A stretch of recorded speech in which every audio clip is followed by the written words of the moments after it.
all of you. How are you all? Most welcome to my channel for class 10 and all of you, whoever is watching this video, most welcome to my channel. Today we are going to start a new topic of a old chapter, that is chemical bonding. Chemical bonding हम लोगों का already हम लोगों ने start कर चुका है. मेरे 2 videos already published हैं. क्लास 10 में जो न्यू जो बच्चे आए हैं, जो मेरा वीडियो देख रहे हैं, उनके लिए ये बात बोल देती हूँ कि ये 2 चैप्टर के वीडियोस ऑलरेडी आपके पास हैं. पीरियडिक प्रॉपर्टीज एंड वेरिएशन के कुछ पार्ट्स बनाए हुए हैं, जिसका लिंक मैं ये डिस्क्रिप्शन बॉक्स में डाल रही हूँ. सेकेंड, केमिकल बॉन्डिंग का 2 पार्ट ऑलरेडी अपलोडेड है. दैट इज पार्ट 1 आप कोवैलेंट बॉन्ड और part 2 ionic bond, electrovalent bond. इन दोनों का आपके पास वीडियो है.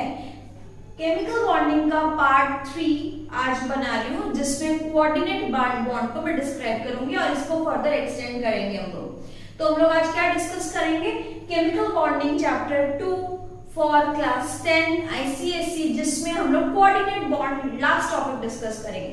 पहले के इसके जितने भी टॉपिक थे उसके वीडियोस हैं आपके पास. नीचे लिंक देखो, लिंक पे क्लिक करो, पहले वो पार्ट आप लोग देख के आओ.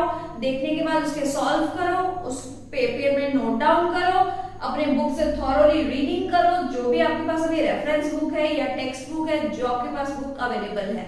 ओके, तो हम लोग कोऑर्डिनेट बॉन्ड स्टार्ट करते हैं. बॉन्डिंग पढ़ रहे हैं. बॉन्डिंग का मतलब क्या होता है? Coordinate bond. What is a bond? Bond किसके बीच में होता है? 2 एटम्स के बीच में बॉन्ड तो एक मिनिमम होगा. 2 एटम तो चाहिए. बॉन्ड का मतलब होता है एक force of attraction, electrostatic force of attraction, any kind of force of attraction से बॉन्ड बनता है. 2 एटम के बीच में बॉन्ड बनता है. तो ये कोऑर्डिनेट बॉन्ड कौन बना रहा है? तो कोऑर्डिनेट बॉन्ड का मतलब है कि 2 एटम है या 2 स्पीसीज है. मान लो यहाँ पे एक स्पीसीज है और यहाँ एक स्पीसीज है. ठीक है, यहाँ कौन से 2 स्पीसीज है? मान लो हम लोग 2 फ्रेंड एग्जांपल से पकड़ते हैं. ये फ्रेंड 1 है F1, ये फ्रेंड 2 है F2. अब कंडीशन ये है कि फ्रेंड 1 मैथ्स बुक भी लाया है और साइंस बुक भी लाया है. एक हम लोग इसी एग्जांपल से किए हैं ना, कि एक मैथ्स बुक लाया और साइंस बुक एक है उसके पास.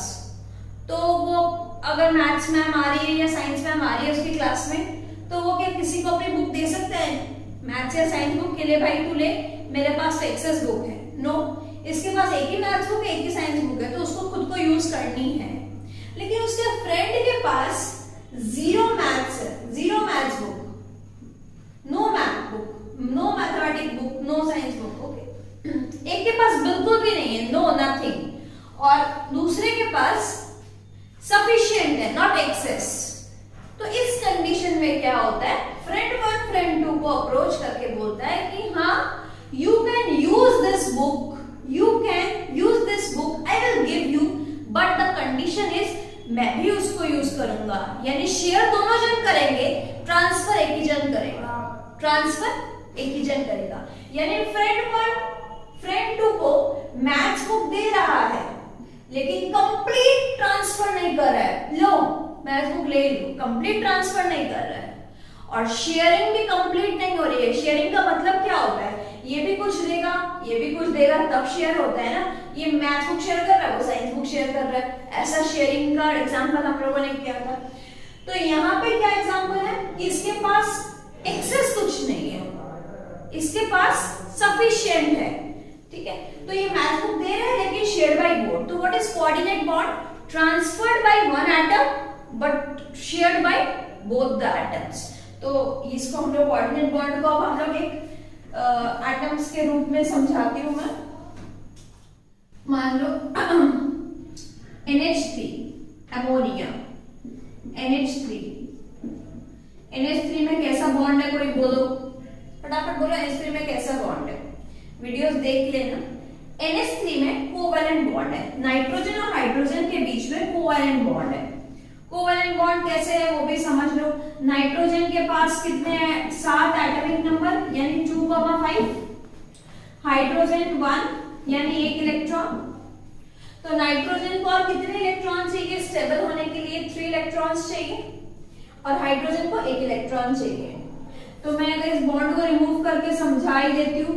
नाइट्रोजन के पास बैलेंस इलेक्ट्रॉन कितने हैं? बैलेंस इलेक्ट्रॉन 5, 1 2 3 4 5 लुईस डॉट, और हर एक हाइड्रोजन के पास 1 इलेक्ट्रॉन। तो हाइड्रोजन को पहले 1 इलेक्ट्रॉन दे देते हैं, तो हाइड्रोजन तो हो गया 2 इलेक्ट्रॉन का, हाइड्रोजन इज नाउ सेटिस्फाइड। और नाइट्रोजन के पास 5 इलेक्ट्रॉन है, तो उसको टोटल 3 इलेक्ट्रॉन चाहिए, तो वो हर एक हाइड्रोजन से 1 इलेक्ट्रॉन लेके काउंट करो 1 2 3 4 5 6 7 8 इलेक्ट्रॉन्स हो गए। नाइट्रोजन भी ऑक्टेट हो गया, स्टेबल हो गया। तो there is a covalent bond in nitrogen, ammonia. तो अमोनिया का फाइनल स्ट्रक्चर हुआ कि हर एक बॉन्ड में 2 इलेक्ट्रॉन है। This is a covalent bond, this is a covalent bond, this is a covalent bond, there are 3 covalent bond and a non bonded electron pair, non bond जो bond में नहीं आया उस bond, उसको हम लोग नाम दे देते हैं lone pair। क्या नाम देंगे? lone pair of electron। तो अमोनिया में स्ट्रक्चर कुछ ऐसा है, 3 कोवेलेंट बॉन्ड है, 1 lone pair है। अभी तक कोऑर्डिनेट बॉन्ड मैंने अभी स्टार्ट नहीं किया, तो इसमें कोऑर्डिनेट बॉन्ड कैसे बनेगा? तो अमोनिया NH3, अमोनिया में जो NH3 है उसके पास कुछ एक्स्ट्रेस बॉन्ड तो है नहीं, NH3 में कुछ एक्सेस इलेक्ट्रॉन है, नाइट्रोजन के पास तो 8 इलेक्ट्रॉन है। लेकिन अगर इसके सामने अगर H+ आयन आ जाता है, hydride ion, hydride ion H+ यानी 1 इलेक्ट्रॉन कम कर दो, तो H+ में कितने इलेक्ट्रॉन है? 0 इलेक्ट्रॉन। तो H+ को कितने इलेक्ट्रॉन चाहिए? 2 इलेक्ट्रॉन चाहिए, पेयर चाहिए पूरा। तो हाइड्राइड क्या करेगा? इसको, इसके पास 1 भी इलेक्ट्रॉन नहीं है हाइड्राइड के पास, और इसके पास सफिशिएंट है। तो अमोनिया, ये फ्रेंड 1 है या फ्रेंड 2 है, याद करो एग्जांपल। तो फ्रेंड 1 उसको ये 2 electron for the time being they सकता है, लेकिन कंप्लीट नहीं दे सकता। कंप्लीट देगा तो उसके पास 6 इलेक्ट्रॉन हो जाएंगे, 6 इलेक्ट्रॉन डेफिशिएंसी आ जाएगी, और ना शेयर कर सकते हैं क्योंकि इसके पास इसको कुछ देने लायक है नहीं, तो शेयर भी नहीं हो सकता। तो फाइनली क्या होगा? NH3 का ये जो लोन पेयर है, लोन पेयर जो नॉन बॉन्डेड है, वो इसको एक एरो के थ्रू रिप्रेजेंट करेंगे इस तरह से कि ये 2 इलेक्ट्रॉन इसको ट्रांसफर किया लेकिन शेयर्ड बाय बोथ। तो क्या हुआ इसका कोऑर्डिनेट बॉन्ड कि electron pair transferred by one species, कोई एक स्पीसीज ट्रांसफर किया, but shared by both the species, both the atoms, both the species, दोनों ने शेयर किया। और उसको कैसे रिप्रेजेंट करते हैं? एक एरो के साथ रिप्रेजेंट करते हैं। कोऑर्डिनेट बॉन्ड का दूसरा नाम है डेटिव बॉन्ड, इसको हम लोग डेटिव बॉन्ड भी बोलते हैं, और डेटिव बॉन्ड को हम लोग लिखते हैं एक एरो के through. This is a representation of this arrow, this is a dative bond. तो फाइनली NH4+ अमोनियम क्या बन गया? अमोनियम। ये जो अमोनियम बना, अमोनिया NH4+, तो NH4+ में फाइनली क्या हुआ? कोवेलेंट बॉन्ड हो गए 3, ठीक है। और ये जो लोन पेयर है इसके साथ क्या बनाया? Dative bond. तो एक डेटिव बॉन्ड, 3 कोवेलेंट बॉन्ड इन NH4+, ठीक है। तो आज अमोनिया का एग्जांपल आप समझो। नेक्स्ट दिन आप खुद से ट्राई करना हाइड्रोनियम आयन का structure H3O+।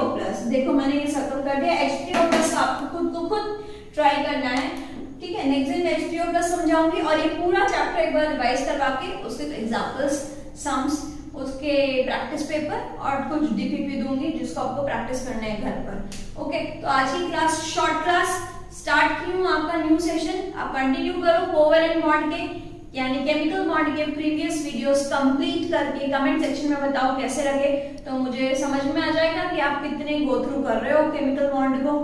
Okay fine, thank you for watching this video.